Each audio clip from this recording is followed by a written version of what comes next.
Good morning, everyone. Welcome to the IIAS conference room.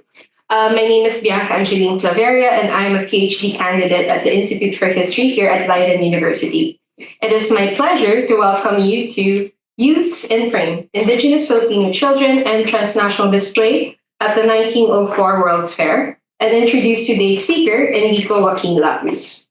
Joaquin is an early career scholar from the Philippines, having earned a master's degree in colonial and global history at Leiden University in 2023. He is currently the web content coordinator of the Humanities Across Borders, an educational research program here at the International Institute for Asian Studies, or IIAS, Leiden. His research interests and the topic of today's lecture are colonial exhibitions and the representation of Indigenous Filipino children in exhibition photography.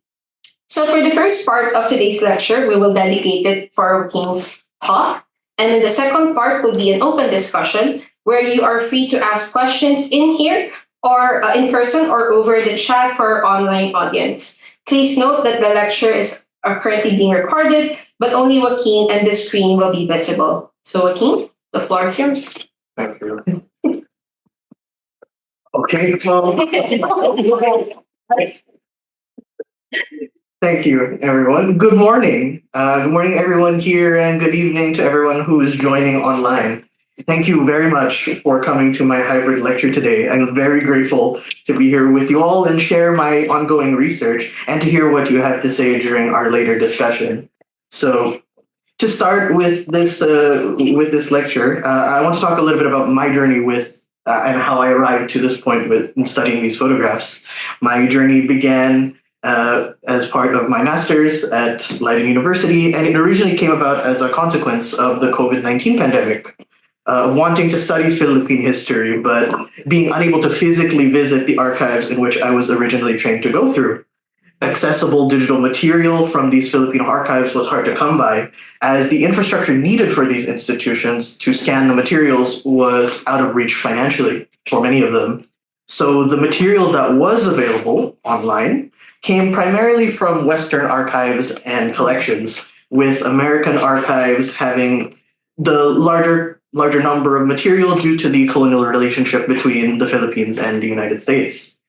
In these digitized collections, ethnographic tableaus were a common sight and provided a pathway for me to engage with Filipiniana. Children and young teenagers were a common sight in these types of images, with the colonial gaze gravitating towards them in an attempt to weaponize or play into the ideas that they represented in Western culture. In the context of the civilizing mission, photography acted as the medium in which the colonial gaze could be visualized, creating the other and building a narrative of the uncivilized savages for the quote-unquote civilized world to take control of. Youths played into the agenda of the colonial gaze by being seen as cute, playful, or harmless. They were seen to be taken pity on, and were the benevolent responsibility of Western nations to assimilate these children as the future of their respective cultures. But these descriptions are not unique to photography, however, and also had a long history in art. Art historians like Anne Higanay have written about the concept of the innocent child being a staple in Romantic era artworks, so around the 18th century. And Higanay said that during this time, there was a shift in how childhood was viewed in European culture. Because of declining infant mortality rates and the spread of Protestantism, this resulted in a European gaze viewing children with greater affection, seen less as adults in training, but something else entirely. The importance of childhood taking hold as they are not treated as having been born into sin, like in Catholicism, but rather a golden innocence before adult sin's looming shadow.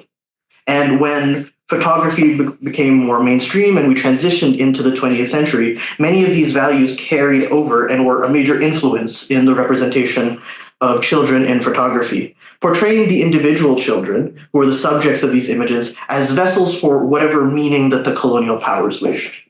So, let's see, next one. So, that said, it is not like this idea is something that is limited to the past. In today's online landscape, we make objects out of people in photographs all the time. So I'm sure some of you are familiar with this meme here. So it is known as the disaster girl meme. It's a young girl being photographed in front of a burning house. So a meme like this starts with a blank template, with people filling in these blanks with names and concepts that communicate in a humorous way how they're feeling in that moment. And it can be as versatile as a universal experience, like being scared of an insect jumping out at you, or as a reaction to a current event in the greater world.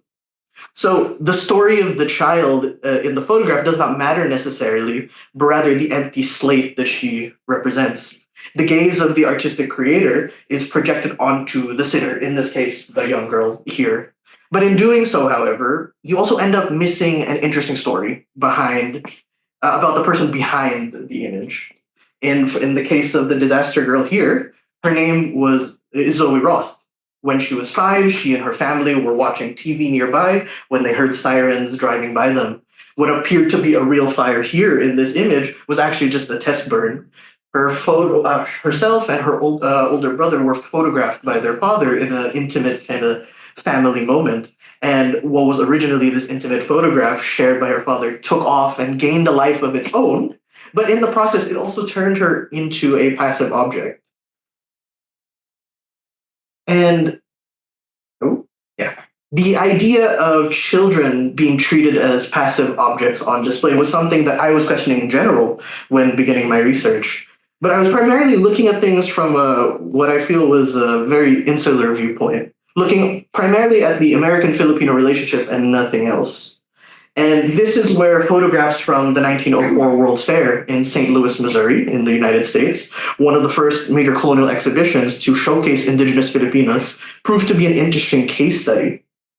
When looking over the photographs made publicly by the Missouri Historical Society, one of the local archives and collections in the city, I found myself continuously interacting with images of children, as they were the most photographed demographic.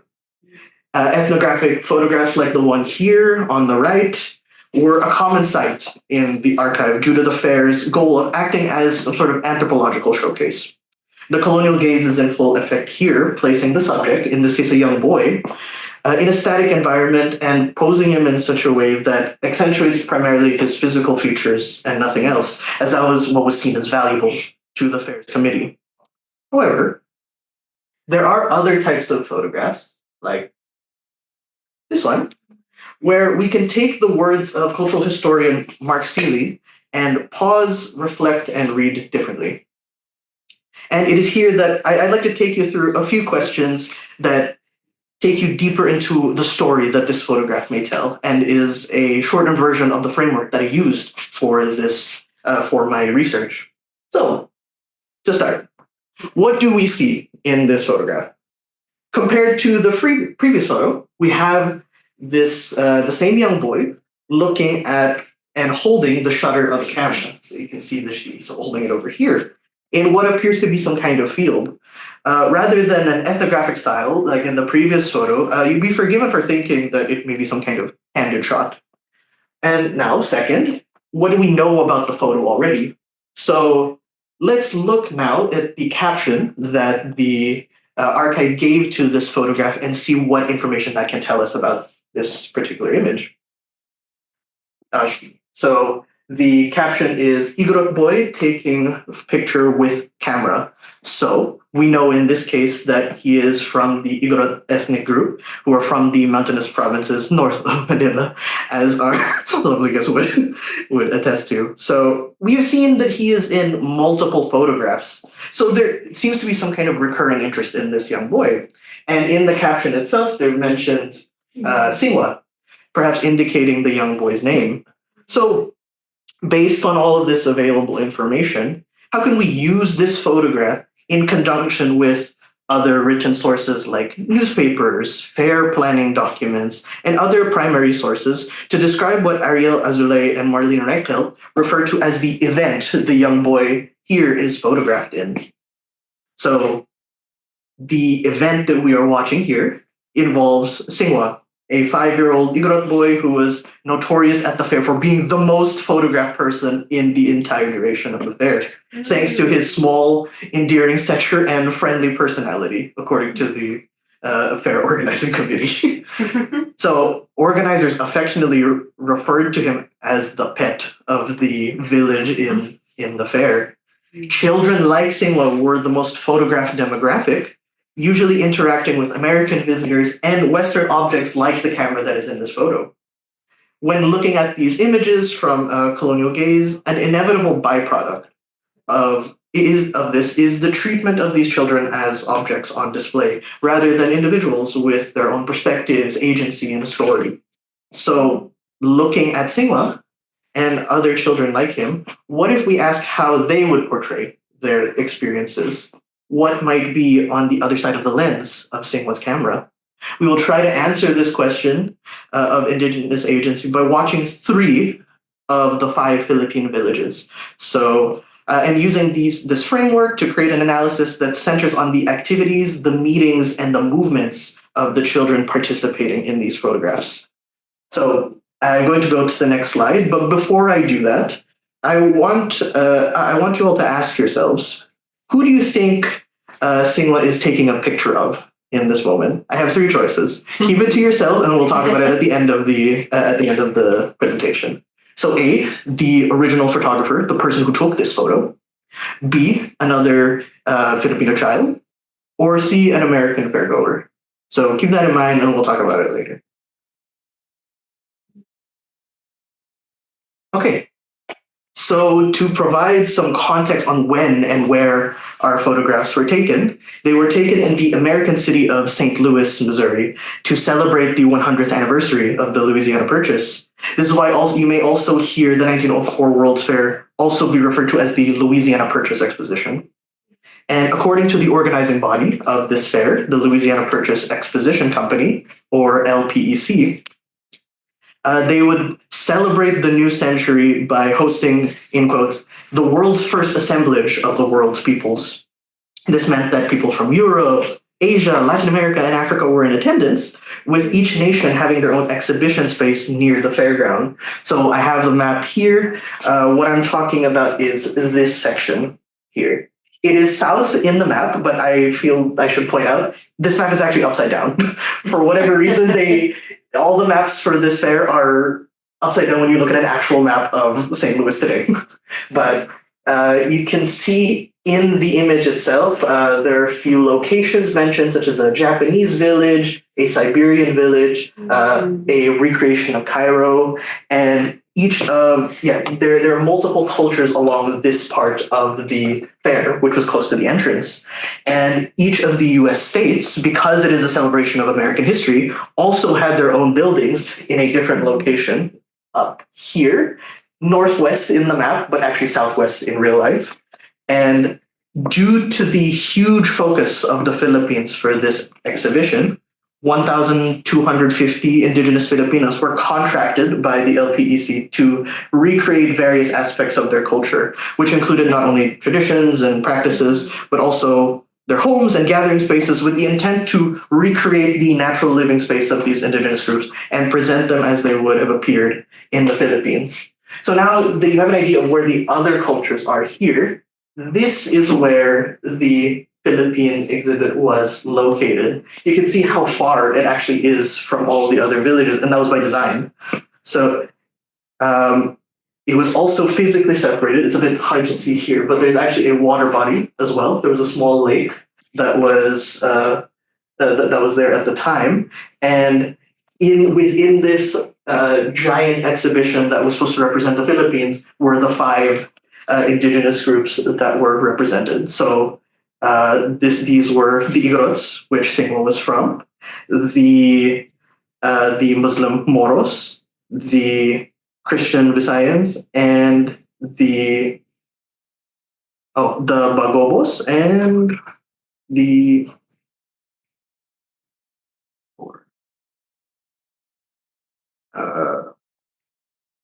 sorry, I'm blanking. And then the mountainous Negritos, as they were described. So Yeah. Yes. So the Igorots, like Singwa during the fair, were the most popular group, though categorized among the lowest in the exposition civilization scale. The Islamic Moros were seen somewhere in the middle, with the potential for civility, if not for an active distrust of the United States during this time, due to an, at the time, continuing series of conflicts that were going on in the south of the Philippines. Christian Visayans were considered the closest to Western culture and therefore the most civilized, primarily due to the influence of Spain, the previous colonial power.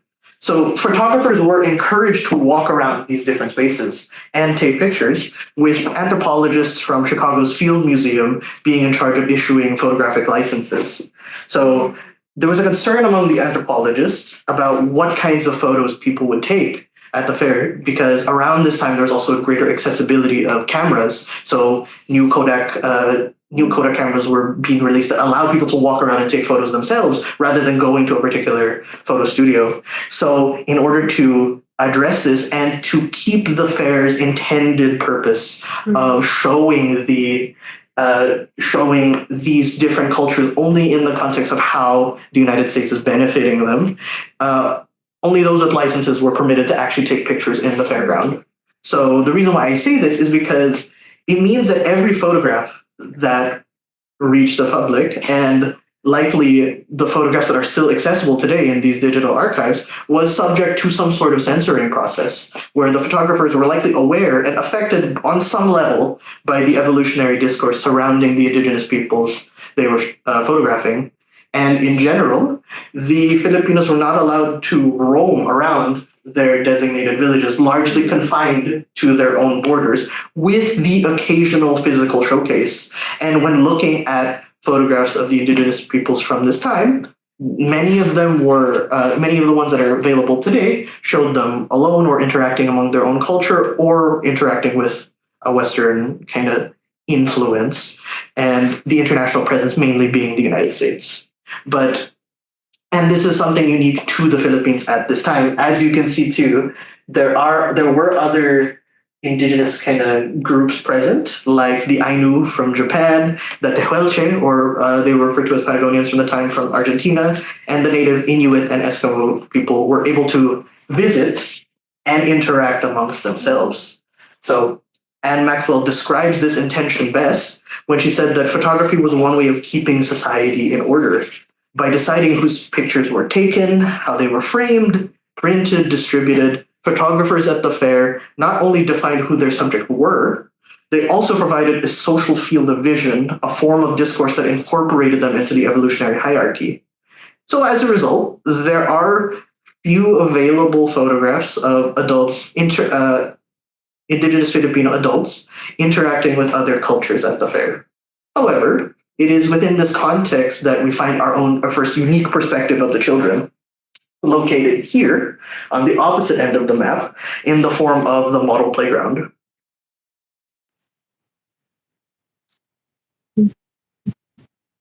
Okay. This is a photograph that I first encountered. It was available in the Missouri Digital Archives, but was actually one that I found in the Philippines while on holiday. I was visiting one of the Filipino archives there, and they had a exposition book that was over 100 years old, and I had requested it, and just hidden among the photos of the exhibition spaces, the actual architecture, and the objects on display was this. So visitors. I'll talk a little bit about the photo. The label of this. Oh, I think you can. It's a little hard to see, but I can read out the title of the caption. Children of all nations in model playgrounds. So this particular image was in reference to what was known in the fair's history as the model playground, a 3/4 acre play area in the fair's model city. It was actually not originally developed for in the early stages of the fair and was added later on.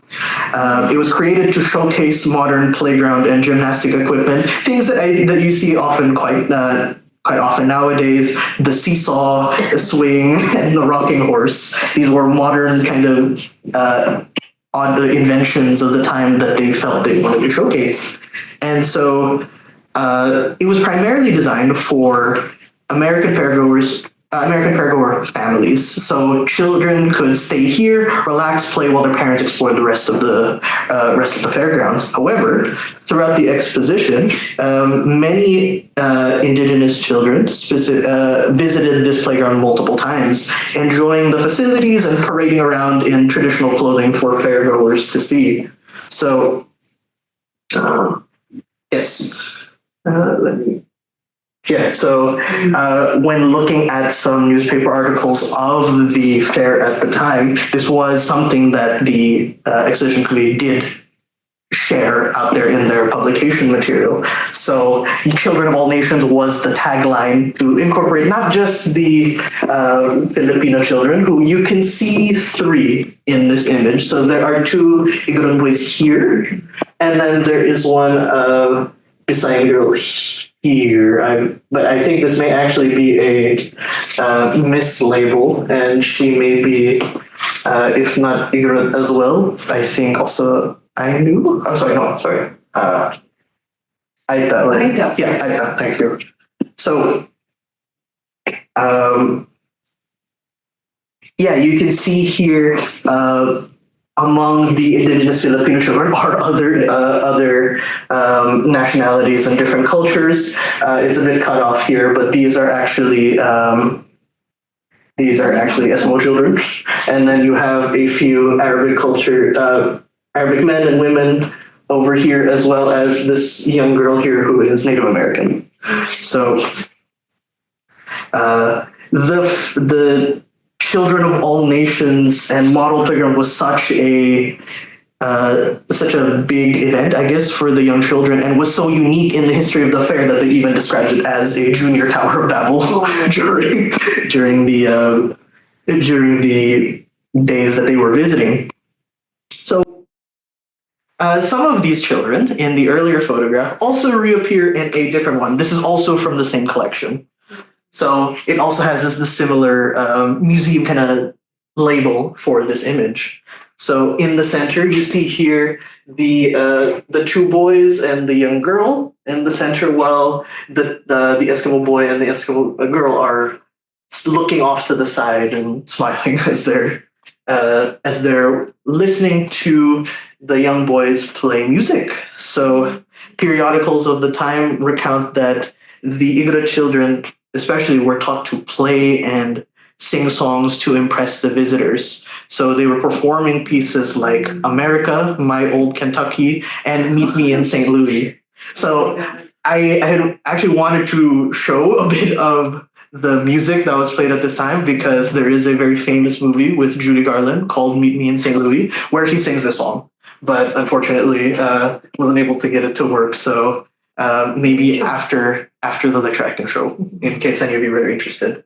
So by following the event of the model playground visits as captured by these photographs, you can see interactions among the different cultures present that were unique to the children. While we cannot say for certain that these interactions signified anything deeper, at the very least, these photos revealed that the children enjoyed each other's company. I believe I have something here. Yes, so they enjoyed themselves and interacted multiple times throughout the duration of this fair. So just to read this out real quickly for you all, though there were many nationalities represented, the language of the children was and the language of the children was unfamiliar to one another. All understood that they were present to play and to have a good time. And yes, it was enjoyed by children from, they describe it as the tropical Philippines and the frozen North, playing side by side. So in placing these children at the center, you are and looking at their experiences through photographs like this, you are able to find out these relationships that would not have emerged if viewed solely from a Filipino-American kind of relationship. Okay. So for these next set of photographs, we actually have 2. So we move on to the Moros of Mindanao. So there were actually two different groups, Moro kind of groups that were present in this fair. We'll be looking specifically at the Sama Moros. So their village, it was situated right along the lake of the map. So it designed to be recreated to emulate their lifestyle as pearl fishermen and pirates. So compared to other Filipino indigenous groups, the Moros were photographed less frequently due to their noted disdain for cameras. There are many stories in newspapers talking about how constant interruptions from fairgoers or the photographers and the impoliteness of a lot of them when the fair first opened. And it was assumed that everything was public and everyone could freely take photos, not knowing about the licenses that were given. So lots of them ignored the requests of the Moros for privacy, and this resulted in many broken cameras. So these dynamics make few photographs available of the Moros interacting with, just in general, actually. But it makes it all the more intriguing that the few photographs available are of children. So in the two photographs here, I think I can show here. Yeah. So in the two photographs, you can see Moro children kind of swimming around in the lake shore. So there's two here. You can see some American fairgoers overlooking them as they're kind of swimming around. And then another one here where some of the children are actually diving down along the shore. So in the label for these images, it refers to water sport in Moro Town. So what exactly does water sport mean? Well, this was the favorite pastime for these children during the fair. It was to dive for coins. So the American fairgoers would dive down, reach, throw a few coins in, and the children would go pick it up and keep it. So, let me see. Oh, sorry. It's important to note that this was an activity that the young Moro children were performing because this was a sorry, trying to just make sure I reference everything here. Yeah. So an important reason as to why I'm talking about this type of activity was because all of the indigenous groups that were brought to the fair, the Moros, the Igorots, the Negrito, everybody, they were technically paid a salary by the exposition committee to come to St. Louis. But these salaries were often meager or useless rather than, as they were paid in paper money rather than the more desirable gold and silver. Precious metals like these were often traded or used in jewelry. So there's actually a few instances in the story of the fair where these people, the indigenous people, were paid paper money for the first time, and they didn't know what to do with it exactly. So they ended up just throwing it at people and using it as using it as a thing to kind of enjoy and play around until they demanded for something a little more useful for them. But this is also where the children show their agency and their guile as using their innocent appearance to kind of bait these fairgoers to throwing coins into the water would end up supplementing these meager salaries that they were paid. So on a good day, they earned $3 to $4, which equivalent today is 140 US dollars. So. And not only were the children using their skills to earn more money than what the exposition was paying them, but as shown in this next photograph here, they were such an active presence in the village that their influence brought about physical changes within the village's architecture. So we see here 5 Moro children on a small boat atop what appears to be 2 inclines or slides on a bridge, which appear to be leading down into a waterfront. So one of the slides here looks to be made of metal, while the other one looks to be made of bamboo. So there appears to be an adult here on the left, likely a fairgoer based on the attire, watching the children as they are on the slide. Now we move on to the caption of the photograph. We see the words here, shoot the shoots in Moro Town. So we can reason that this photograph was taken in the Moro village based on the label, but it also references something about shoot the shoots. So what exactly is the event that we are watching here? So it turns out that the shoot the shoots that is mentioned here is actually a ride in the fairgrounds named Shoot the Shoots, SHOOT, instead of the CHUTE. It was a massive water slide that was in the Pike section of the park. So all of the so it was right next to all of the other indigenous villages that were in this fair. And the slide itself, I believe, was at least 2 to 3 stories high, so it was quite tall. And the Moro children in particular were brought to this giant water slide one day, and many of them fell in love with the ride and asked the village manager if they could visit again. Well, when told that they could not return, they decided then to make their own slide, which is what this bamboo kind of incline was supposed to represent. So, during the fair, when they were trying to recreate this, they would end up just putting 2 bamboo poles down onto the water and then using one of their boats to try and slide themselves. But because of the friction, they actually couldn't move. So they were kind of just stuck at the top trying to go down. And despite how many number of failures, they kept trying, and it caught the attention of the village manager, and it convinced him to install and create this metal slide here for the children to enjoy. So going back to the model playgrounds, while those photographs show relationships unique to the Igorot children, I forgot to mention, but the visits to the model playground were something unique to Igorot children specifically. Igorot and Negrito children, Moro children, and the other indigenous groups did not go. So the Moro children, through their love of the water, demonstrate how they actively influence the layout of their own village. And they challenge this idea of the purely recreated natural space that these villages are meant to represent, instead telling a more nuanced story of mutual influence during the fair. So now we move on to our third event of photography. So we have a photograph here of 2 young girls sitting on what appears to be the bamboo steps of a home. And they are wearing some kind of flowy dress and are dressed very elegantly. So let's now check the caption here. So the caption labeled Visayan girls on the Filipino reservation. It does not name the 2 children the 2 young teenagers that are on here, but we actually do know the information. We do know information about them.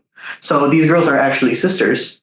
So the girl here at the top is the older sister, Maria Ramirez, and the bottom is her younger sister, 15 years old, Teresa. So they belong to the Visayan ethnic group that I mentioned earlier, who were considered polite, gentle, and part of the high and more intelligent class of natives among the Filipinos at the fair. And this perception stemmed from their cultural relationship to Spain and just who was still under control of the Philippines just 6 years before the events of this fair. So their story and the framing of the Visayans as more intelligent natives compared to the other indigenous groups present offers a perspective on how these young teenagers saw themselves, as well as how they might have seen other Filipinos. So these young girls here actually wrote to the Louisiana Purchase Exposition, protesting that the portrayal of the Visayans specifically as savages in an introductory guidebook for fairgoers was terrible and stupid, and they were protesting by threatening to just boycott attending the educational classes that were held for all of the Filipino children at this time. And this letter ended up being published in various newspapers across the United States. And I have a short description here that I want to read out to you to actually show you what exactly she said. So she wrote to the head of publicity for the Philippine Commission, protesting that the description of her sister, and her friends, who we will see in a photo in a bit, was inaccurate. She said that they are civilized and a whole lot brighter than many of the Americans that had called to meet them, and were certainly more polite.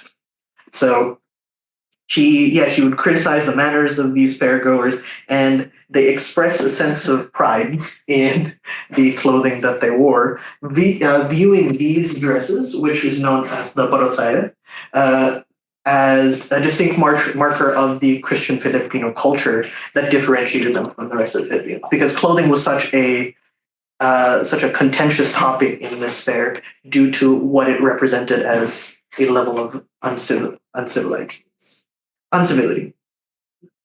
So you can see it here in this other photograph where 8 girls, including Maria and Teresa, are all posed in the same dresses. So looking at the composition of the photograph, it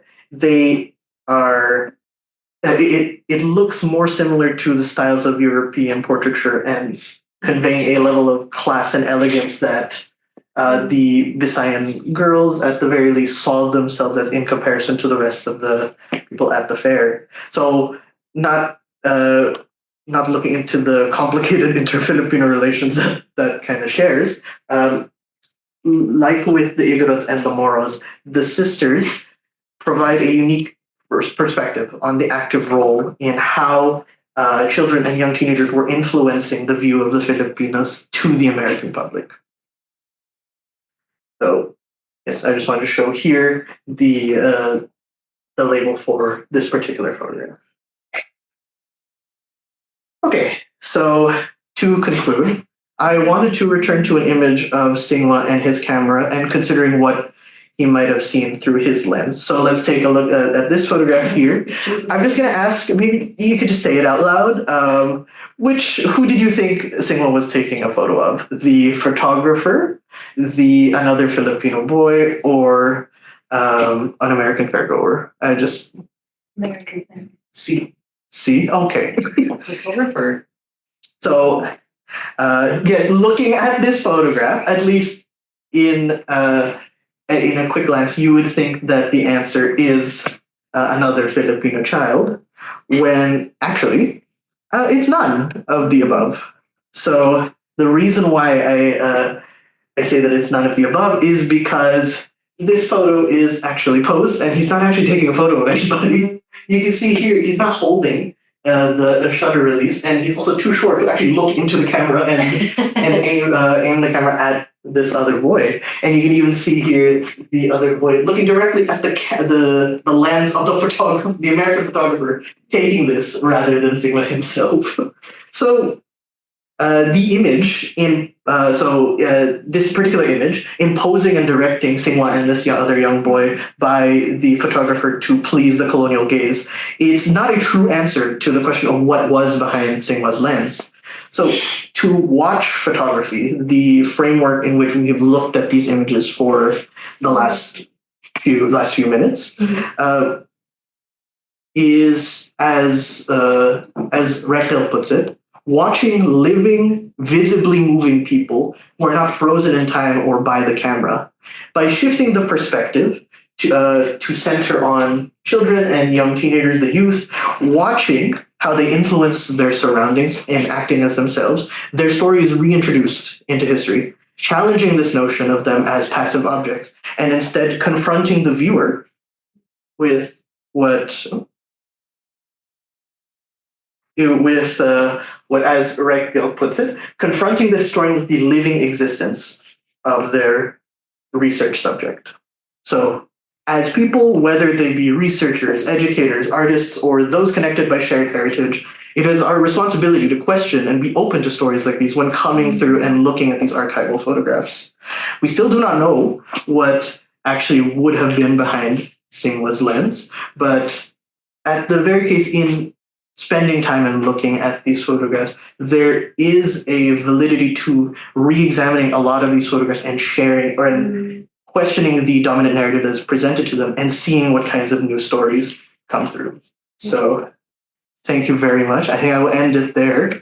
And yes, thank you.